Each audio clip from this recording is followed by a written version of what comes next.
tell me that I'm never. Halo semua, salam sejahtera Malaysia, tuan-tuan dan puan yang amat dihormati. Saudara-saudara, baru-baru ini kita dikejutkan dengan satu berita yang menyebutkan berkaitan dengan rombakan kabinet. Takkanlah nak rombak lagi. Akhirnya Datuk Seri Anwar Ibrahim, PMX, Perdana Menteri, ada membuat kenyataan berkaitan dengan rombakan kabinet ini. Beliau kata beliau tidak mendengarkan apa-apa tentang rombakan kabinet ini. Namun ada satu persoalan yang timbul. Dari mana kabar angin ini bermula? Kenapa tiba-tiba ada yang kata rombakan kabinet bakal dilakukan? Mungkin itu hanya cadangan daripada netizen. Namun saudara-saudara, baru-baru ini melalui satu artikel daripada Harapan Daily, telah menyiarkan satu artikel yang bertajuk Aminuddin disebut-sebut bakal menggantikan Rafizi sebagai Menteri Ekonomi, yaitu Menteri Besar Negeri Sembilan. Itu pun menjadi persoalannya. Namun kalau ada rombakan kabinet dilakukan, Anda rasa siapa menteri yang bakal digugurkan? Siapa menteri yang bakal dipecat ataupun digantikan ke kementerian lain? Mungkin contohnya Menteri Ekonomi ditukar, Menteri KBS ditukar, Menteri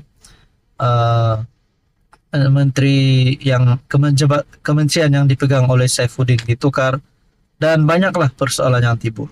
Jadi saudara-saudara, mungkin ada yang berkata sebelum ini, Hanayo sebagai yang memegang platform Kementerian Belia dan Sukan, mungkin beliau perlu ditukar. Ada yang bagi cadangan begitu, tapi ada juga berkata jangan tukar, kerana beliau menjalankan tugas dengan baik.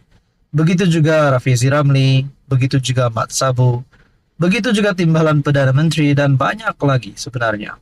Biasalah, rakyat Malaysia pasti akan memberikan cadangan mereka. Namun baru-baru ini saudara-saudara, Hanayo dalam satu kenyataan, bangunkan sukan negara bukan macam buat biskut. Memupuk dan membangun bakat serta ekosistem sukan negara memerlukan tempo bertahun-tahun, dan bukannya seperti membakar biskut dalam ketuhar, kata Menteri Belia dan Sukan, Hanayo. Yo berkata demikian dalam temu bual dengan program The Breakfast Grill BFM yang dirakam pada 29 Julai lalu, tetapi dimuat naik di YouTube saluran itu semalam. Artikel bertarik 17 Ogos daripada Malaysia Kini. Ramai orang mahu kata, dalam 1,5 tahun, saya mahu melihat Anda bawa pulang pingat emas itu untuk saya di Paris. Jika tidak boleh, pergi kita tukar kepada menteri lain. Sukan bukan seperti membakar biskut. 20 menit dalam ketuhar dan Anda boleh lihat hasilnya. Ekosistem dan atlet mengambil masa bertahun-tahun untuk berkembang, kata ahli parlimen di AP itu. Baru-baru ini dikritik berhubung prestasi Malaysia dalam Sukan Olimpik Paris 2024 yang baru berakhir. Malaysia gagal membawa pulang emas dan hanya berjaya meraih 2 pingat gangsah dalam badminton. Terdahulu, ditanya mengenai dakwaan bahawa pentadbiran PM lambat melaksanakan ikrar yang dibuat dalam manifesto Madani. Sehubungan itu, menegaskan bahawa tidak ada manifesto Madani kerana PH dan BN bertanding sebagai entiti berbeza sebelum PRU15 dan hanya bersatu untuk kerjasama sebagai kerajaan berpaduan selepas pilihan raya. Jadi saudara-saudara yang amat dihormati, bagi saya belum waktunya untuk memecat ataupun menggantikan Menteri Belia dan Sukan, iaitu Hanayo. Kerana seperti apa yang beliau kata, bahawa perkara ini bukannya mudah. Kira kita rakyat Malaysia dah bersyukur. Malaysia dah sudah memberikan kita hadiah 2 pingat gangsa.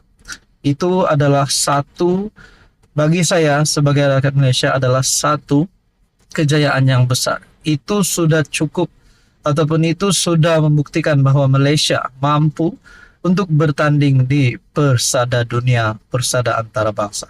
Jadi saudara-saudara, menurut Anda apa komen Anda? Halo semua, salam sejahtera Malaysia. Tuan-tuan dan puan yang amat dihormati, saudara-saudara yang amat dihormati. Sudah pasti hari ini hari pengundian PRK Dun Nenggiri bertarik 17 Ogos menjadi tumpuan rakyat Malaysia. Ada yang kata BN akan menang besar, ada yang kata PN akan menang besar. Namun saudara-saudara, sudah pasti ini semua adalah harapan daripada penyokong, harapan daripada pengundi, khususnya di PRK Dun Nenggiri dan khususnya bagi seluruh kepimpinan kerajaan dan juga pembangkang. Yang mengundi PN, mahu PN menang. Yang mengundi BN, mahu BN menang. Namun saudara-saudara, terdapat satu persoalan berkaitan dengan calon Perikatan Nasional. Walaupun ada yang kata kelebihan kepada calon BN menurut satu penganalisis.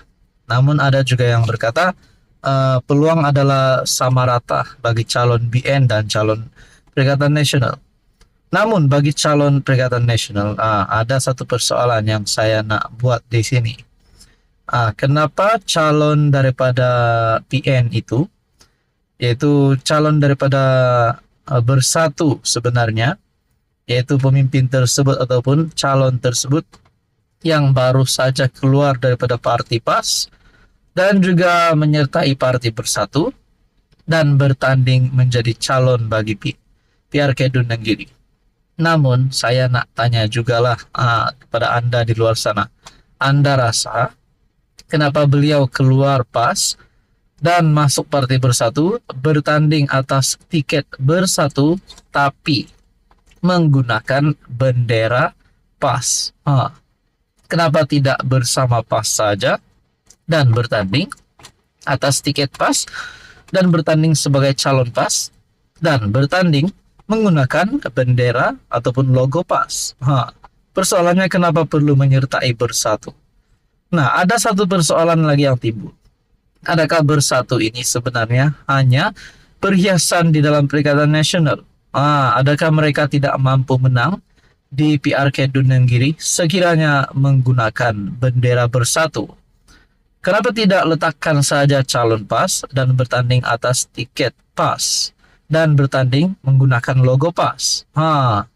Jadi ini satu persoalan. Adakah Bersatu sebenarnya di dalam satu gabungan bersama dengan komponen Perikatan Nasional, Bersatu ini sebenarnya lemah karena hanya menggunakan bendera PAS untuk mendapatkan undi daripada kalangan rakyat di Dun Nenggiri ataupun di kalangan pengundi Melayu.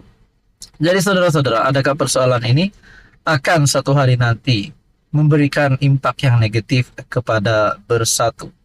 Contohlah tiba-tiba PAS kalah pada PRK Dun Nenggiri. Bendera PAS yang digunakan calon Bersatu di Dun Nenggiri, andai kata mereka kalah di PRK Dun Nenggiri, adakah sama ada parti PAS ataupun Bersatu ini akan mempunyai satu isu sehingga menyebabkan mereka berpecah dan tidak lagi sehaluan? Mungkin boleh kata PN terus bubar. Itu menjadi persoalannya, saudara-saudara.